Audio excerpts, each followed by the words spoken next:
Assalamualaikum warahmatullahi wabarakatuh. Perkenalkan nama saya Nela Belva Fitria dengan NIM akhir 054 dari kelas Gizi 5B akan mempresentasikan hasil laporan praktikum data individu dan juga data kelompok mengenai seni kuantitatif food frequency questionnaire. Baik latar belakangnya, kecukupan gizi yang baik sangat penting dalam menunjang pertumbuhan, perkembangan fisik, fungsi kognitif, serta produktivitas kerja seseorang. Salah satu metode yang banyak digunakan dalam mengukur kecukupan gizi adalah Semi Quantitative Food Frequency Questionnaire atau SQFFQ. Metode ini merupakan pengembangan dari FFQ yang tidak hanya menanyakan frekuensi konsumsi, tetapi juga ukuran porsi makanan yang dikonsumsi sehingga memberikan estimasi asupan gizi secara kuantitatif. Metode ini dianggap efisien, relatif mudah digunakan, dan juga dapat mencerminkan kebiasaan makan dalam jangka yang panjang. Penggunaan SPFFQ tidak hanya diperuntukkan dalam mengevaluasi kecukupan gizi individu, tetapi juga memberikan gambaran status gizi kelompok yang penting dalam perencanaan intervensi gizi masyarakat. SQFFQ juga terbukti valid dalam menilai asupan energi dan juga zat gizi makro maupun mikro dibandingkan metode lain seperti 24-hour recall. Adapun tujuan dan juga manfaat dari pelaksanaan praktikum ini adalah sebagai berikut. Baik, memasuki hasil dan juga pembahasan pada data individu, di sini terdapat identitas individu yang menjadi responden saya dengan inisial SR berjenis kelamin perempuan, lahir pada 6 Januari 2004, usianya 21 tahun. Wawancara dilaksanakan pada Selasa, 9 September 2025 dengan durasi 20 menit 36 detik. Berikut ini adalah hasil pola konsumsi individu yang meliputi ada frekuensi dan juga ukuran porsi selama 1 bulan terakhir. Nah, instrumen SQFF yang dilakukan ini meliputi ada 49 daftar item makanan dengan 6 kelompok. Nah, dari hasil data SQFF yang telah diperoleh, maka kita dapat lakukan perhitungan daily intake individu sehingga diperoleh totalnya yaitu untuk energi sebesar 59 kilokalori, proteinnya 1,01 gram, lemaknya 1 gram, karbohidratnya 12,15 gram, gulanya 14,61 gram, dan juga sodium atau natriumnya sebesar 93,72 miligram. Nah, hasil dari total estimated daily tersebut dapat kita lakukan analisis kecukupan gizi individunya dengan membandingkan. Nah, untuk energinya kita bandingkan dengan AKG untuk kelompok perempuan berusia 19 sampai 29 tahun.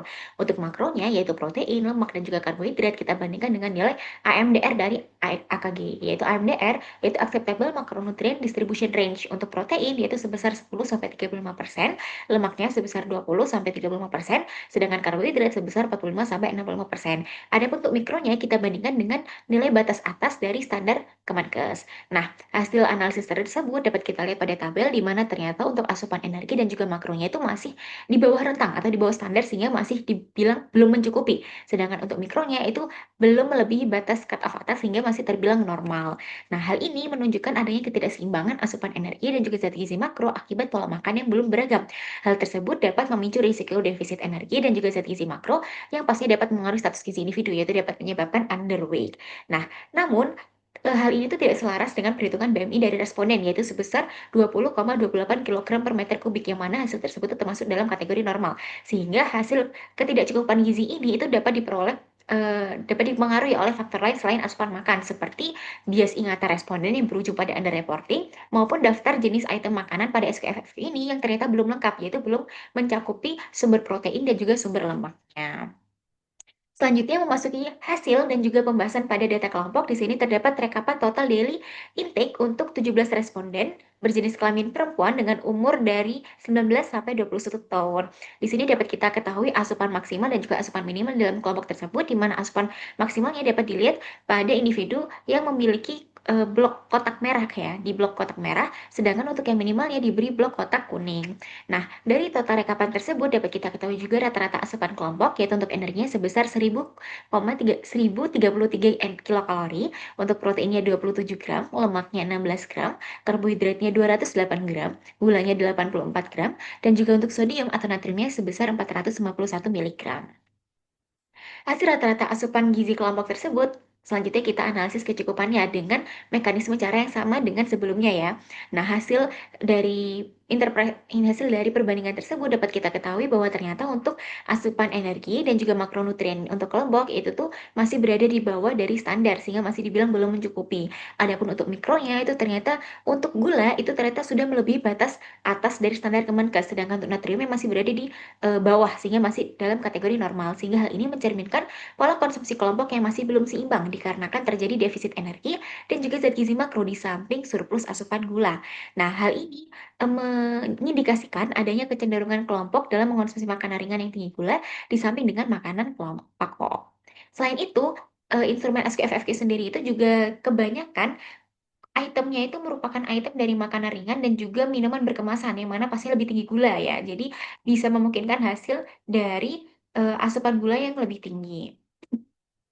Nah, selanjutnya hasil dari, estimated daily intake individu dan juga kelompok kita bandingkan, di mana diketahui bahwa ternyata individu SR dan juga kelompok menunjukkan bahwa keduanya itu memiliki pola makan yang sama dalam segi energi dan juga makronutrien, yaitu berupa defisit energi dan juga makronutrien. Individu SR menunjukkan asupan yang lebih rendah dibandingkan rata-rata asupan kelompok, sehingga risiko dampak akibat kekurangan energi dan juga makronutrien akan lebih besar pada individu SR dibandingkan pada kelompok. Namun, pengendalian pola konsumsi gulanya itu ternyata lebih terjaga pada individu SR daripada kelompok, yang dapat kita lihat bahwa ternyata hasil asupan gula kelompok itu melebihi batas. Nah, namun untuk asupan natriumnya itu tuh sama-sama normal ya, sama-sama dalam kategori normal, walaupun asupan natrium pada individu SR itu masih lebih rendah dibandingkan dengan rata-rata asupan kelompok. Baik, berdasarkan analisis tingkat kecukupan gizi individu, maka dapat disimpulkan bahwa kecukupan energi dan juga zat gizi makro responden individu SR masih tergolong kurang di bawah kebutuhan harian yang direkomendasikan, sedangkan asupan makronutrien masih dalam kategori yang normal. Hal ini mengindikasikan adanya risiko defisit energi dan juga zat gizi makro pada individu SR, meskipun status gizi berdasarkan IMT masih tergolong normal, sehingga kita tidak bisa mengacu langsung pada hasil dari SPFFQ ini. Nah, adapun pada tingkat kelompok juga menunjukkan pola konsumsi dengan rata-rata asupan energi dan juga makronutrien yang belum mencukupi kebutuhan. Namun, asupan rata-rata gula kelompok terpantau melebihi batas anjuran, sedangkan rata-rata asupan natrium masih berada pada kategori yang normal. Dengan demikian, interpretasi data individu dan juga kelompok menunjukkan pola asupan yang serupa berupa defisit energi dan juga zat gizi makro. Akan tetapi, individu SR memiliki tingkat kecukupan gizi yang lebih rendah dibandingkan rata-rata kelompok dengan asupan gula individu yang relatif normal dibandingkan rata-rata asupan kelompok yang cenderung berlebih.